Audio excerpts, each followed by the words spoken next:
La poursuite permanente de la préparation opérationnelle est l'un des objectifs du challenge des troupes de montagne. Les fondamentaux sont restitués et c'est ce que l'on demande à chaque chasseur, à chaque artilleur, à chaque sapeur, à chaque cavalier de la brigade de savoir restituer milieu montagne enneigé. Cette année, l'épreuve est organisée dans la station de Valloire en Savoie par le 2e régiment étranger de génie. Les équipes sont évaluées sur leur aptitude à se déplacer sur un terrain parfois très accidenté.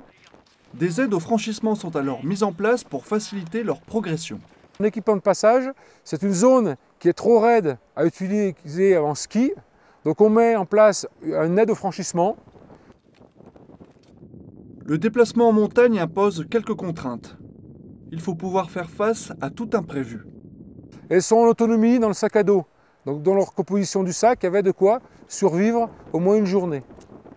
La progression est évaluée, mais aussi la capacité à utiliser son armement. Le lancer de grenade reste un acte élémentaire.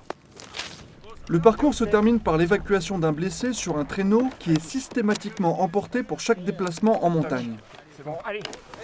Coordination de l'équipe et bon niveau technique sont des qualités essentielles pour réussir. Je crois que les valeurs qui sont requises pour réussir ce challenge sont les valeurs qui sont demandées aux troupes de montagne en règle générale. C'est l'esprit de cordée, donc c'est d'abord effectivement avoir une grosse solidarité au sein de l'équipe. C'est de la rusticité, c'est de l'endurance et de la résistance. C'est toute cette combinaison de qualités qu'il faut mettre en œuvre pour effectivement réaliser le parcours qui a été fait ce matin.